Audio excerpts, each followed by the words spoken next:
4-4, 5-5 मुख्यमंत्री और आपका बेटा अकेले अभिमन्यु की तरह पूरे प्रदेश को घूम रहा है।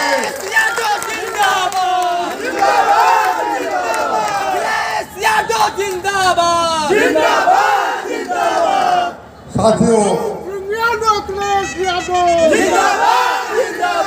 राम गोविंद चौधरी मौजूद थे वहाँ, सनातन पांडे जी मौजूद थे वहाँ।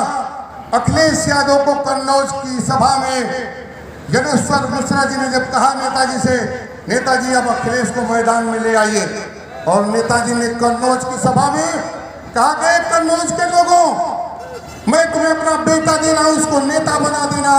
ये नेता बन करके आपके कंधे से कंधा मिला करके चलने का काम करेगा।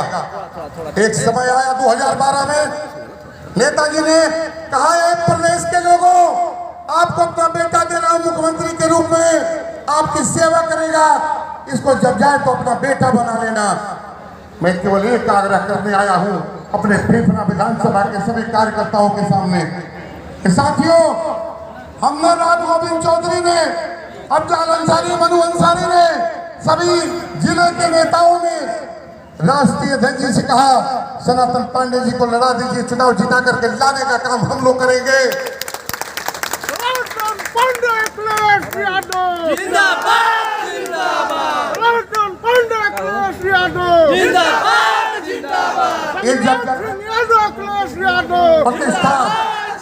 अखिलेश यादव की और हमारी और सभी हमारे नेताओं की, जनपद के सभी नेताओं की ये प्रतिष्ठा दांव पर है, लेकिन ये पहली बार ऐसी स्थिति है साथियों। अखिलेश यादव आपके लिए कहा कि है नौजवानों जो खड़े हो, लाइन लगा के यहाँ खड़े हो, देश के किसी कोने में हमारी सरकार बनने दो। जब समय था, माननीय मुलायम सिंह यादव को मौका मिला, तो मुलायम सिंह यादव के मन में दर्द था यहाँ के किसानों के लिए।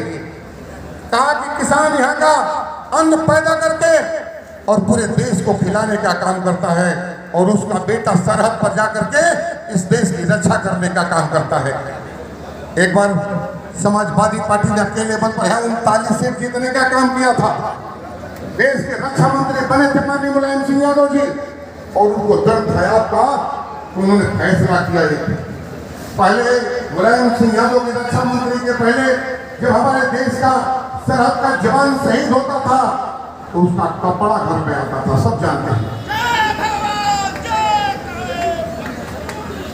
कपड़ा घर पे आता था। मुलायम सिंह यादव ने कहा वित्त मंत्री से, प्रधानमंत्री से कि हमारे किसान का बेटा, हमारे गरीब का बेटा, मेरे गांव का बेटा सरहद पर जाता है, सेना में लड़ने के लिए शहीद होता है, उस बेटे के मुंह को उसकी मां नहीं देख पाती, उसका बेटा नहीं देख पाता, उसकी पत्नी नहीं देख पाती, और तरसते रहते हैं जीवन में कि काश अपने बेटे का मुंह देख लेते अंतिम बार। कहा कि मैं फैसला करता हूं कि जब कोई शहीद सीमा पे शहीद होगा कोई हमारा, तो उसकी पूरी बॉडी, शहीद का पार्थिव शरीर, चाहे लद्दाख में मरीज है काफी से लाना पड़े, हवाई जहाज से जम्मू से लाना पड़े, बनारस से सेना के गाड़ी में लाना पड़े, वहां से जवान का पूरा पार्थिव शरीर उसके घर जाएगा। वहां का जिलाधिकारी, वहां का एसपी और उस प्रदेश की सरकार का मंत्री घर के लोगों को देखने के बाद उनके साथ मिलकर के सम्मान के साथ उसका अंतिम संस्कार करने का काम करेंगे। ये मुलायम सिंह यादव ने फैसला किया। कहा उस शहीद के मरने के बाद करोड़ों रुपया उसके परिवार को देने का काम हम करेंगे। मोदी जी ने क्या किया? केवल एक ही उदाहरण। मोदी जी ने जब मौका मिला उनको तो कहा, ए देश के नौजवानों जो सुरक्षा करते हो देश पर, ए किसानों, जो तुम्हारा बेटा है उसकी नौकरी 4 साल का करता है, केवल 4 साल की नौकरी कर दिया। अभी पंजाब में एक बेटा शहीद हुआ अग्निवीर का, उसका एम्बुलेंस से जो पार्थिव शरीर आया, उस एम्बुलेंस का किराया भी माँ बाप ने दिया। उसको कोई सुविधा नहीं मिली, पेंशन नहीं मिली, करोड़ों रुपया मिलता था, नहीं मिला। उसके माँ बाप का अकेले बेटा था और उसके माँ बाप दर की ठोकर खा रहे हैं। साथियों, एक तरफ मुलायम सिंह यादव का फैसला और उनके बेटे और केजरीवाल जी, राहुल गांधी जी, तेजस्वी यादव जी, उन्होंने तय किया है, इंडिया गठबंधन के लोगों ने, ए माताओं बहनों, ए नौजवानों, हमारी सरकार बनने दो, इस अग्निवीर को इन मोदी के साथ गुजरात भेज देंगे और पूरी की पूरी पक्की भर्ती तुरंत करने का काम करेंगे।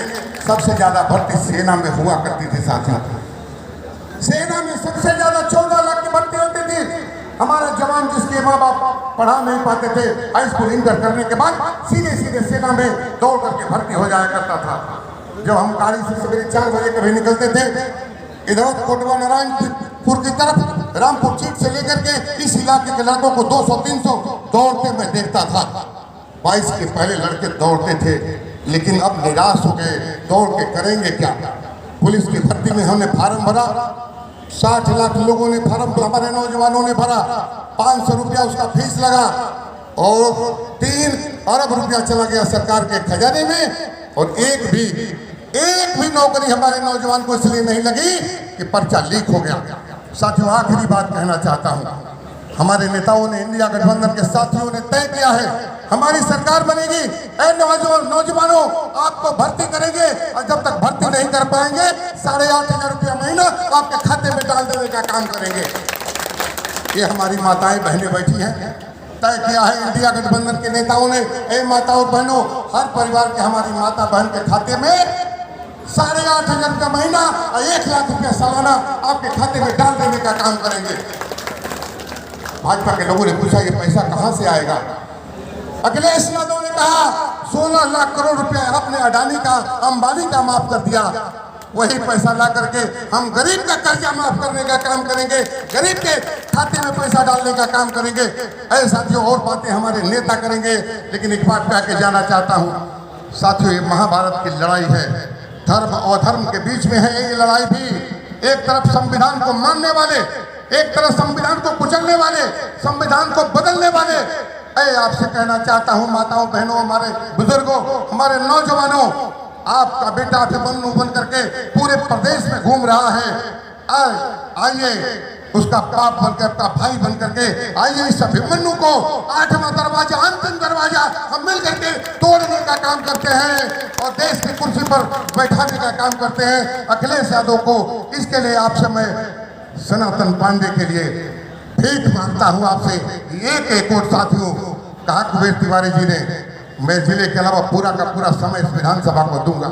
साथियों, अपने आप को कभी नेता मैंने माना नहीं, मैंने विधायक माना नहीं। मैं जमीन पर बैठता हूं आपके साथ गाड़ी भी करता हूं, आपके मोटरसाइकिल में तेल भी भराता हूं, मेरा दस भी भराता है और मैं करता रहूंगा। आपके घर में बैठ करके, गरीब के घर में बैठ करके आपकी रोटी खाऊंगा, आपकी सेवा करने का काम करूंगा। ये इजाजत दीजिए।